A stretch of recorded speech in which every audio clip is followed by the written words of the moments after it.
2018 has been named the Year of the Coal case due in most part to historical cases that have been solved with the use of evidence collected from crimes committed up to 30 or 40 years ago.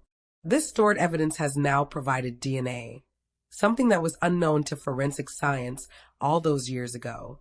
Many people have uploaded their DNA profiles to genealogy websites such as GeneMatch or Ancestry DNA to discover their lineage and find relatives. Law enforcement agencies are now using these websites and the DNA profiles stored within them to help with their investigations. And they say that very few people object to this. Now, without further ado, we bring you 3 cold cases which were solved very recently thanks to the use of new forensic techniques. Welcome to Voices in Panic. Duke Pearson, 31-year-old Dorothy Fielding, went missing in August 1967. Her body was found buried in a shallow grave 8 months later near the 7 Mile Vehicle Park in Spokane, Washington State. 47-year-old Ruby Lamson was reported missing in June 1967, but her remains were not found until 1971. The shallow grave where she had been hidden was also in the 7 Mile Park, not far from Dorothy's grave. In September of the same year, suicide was reported by Duke Pearson, who was a sheriff's deputy at the time. His wife, 33-year-old Sandra Pearson, was found dead in a car at their family home. Her body was inside the vehicle in the garage. Tinfoil had been stuffed into the exhaust pipe before a connecting hose had been fed through the car's rear window. The ignition was switched to on, and the fuel tank was at least half full. The garage was filled with fumes, but strangely, the engine was not running. This so-called suicide happened 3 months after Ruby's disappearance and just 1 month after Dorothy's. Sandra was 5 months pregnant and left behind her other 2 children. In April 2018, the Major Crimes Unit received a tip from someone who said that Dorothy used to be a member of the Fallsview Tavern bowling team. It turned out that Ruby was also a member and the 2 women were friends. It was also rumored that at the time, Dorothy was having an affair with Duke Pearson. Pearson worked for the sheriff's office from 1959 until 1966, when he abruptly quit his job. His colleagues stated that his attitude and behavior became unstable. He even threatened to kill one coworker, who asked why he wasn't coming into work anymore. All 3 cold cases were reopened, and Pearson was questioned in April 2018. Although he denied ever knowing Dorothy or Ruby.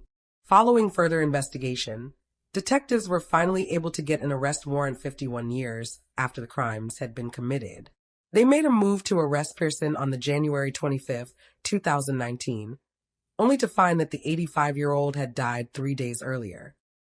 The Babes in the Wood in 1987, Russell Bishop was found not guilty of the murders of Karen Hadaway and Nicola Fellows, who were both only 9 years old. Their bodies have been found less than a mile from their Brighton homes, in a dense wooded area known as Wild Park. They had both been sexually assaulted and strangled.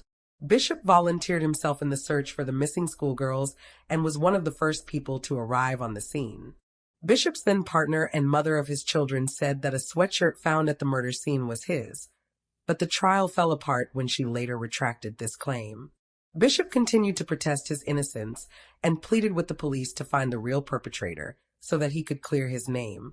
But just 3 years later, Bishop was back on trial again, this time for the attempted murder of a 7-year-old girl, who he snatched off the streets of Brighton and shoved into the boot of his car. He drove her to a wooded area, sexually assaulted her, and after strangling the young girl, left her for dead. Luckily, she survived the attack and proved to be an exceptional witness. At the Idaho parade, Bishop tried to disguise himself by wetting his hair, but the girl picked him out anyway. He was charged with attempted murder, kidnap, and sexual assault. The court found him guilty and sentenced him to life imprisonment. Even though Bishop was safe behind bars, detectives never gave up their fight to get justice for Karen and Nicola. In 2005, the double jeopardy law was scrapped in the UK, meaning that Bishop could be retried for the double murder, even though he had already been acquitted once. In this second trial, the prosecution was able to link DNA evidence taken from the sweatshirt to both of the girls and Bishop. They were also able to prove by a 1,000,000,000 chance that a sample taken from Karen's arm matched the DNA profile of Russell Bishop. Of course, None of this forensic evidence was available at the first trial in 1987. Bishop tried to explain away the evidence by saying that when involved in the search for the schoolgirls, he had touched both bodies at the crime scene to try and find a pulse.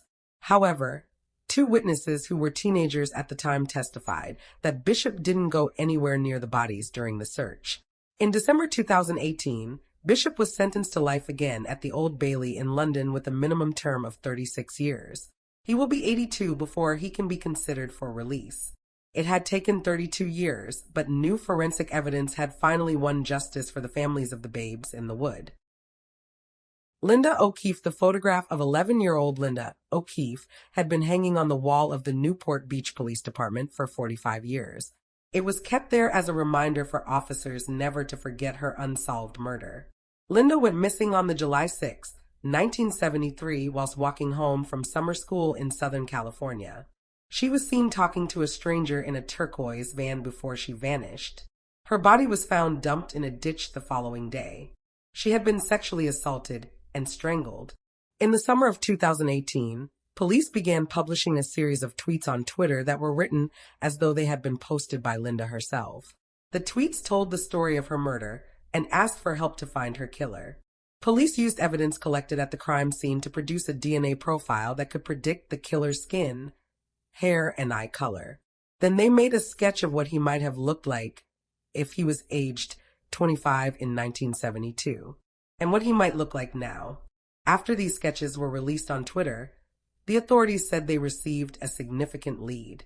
They turned to a genealogy website that allows users to submit their own DNA samples to search for relatives and ancestors. They got a hit, and 72-year-old James Neal was arrested in Colorado in January of 2019. That's 3 cold cases that were solved recently.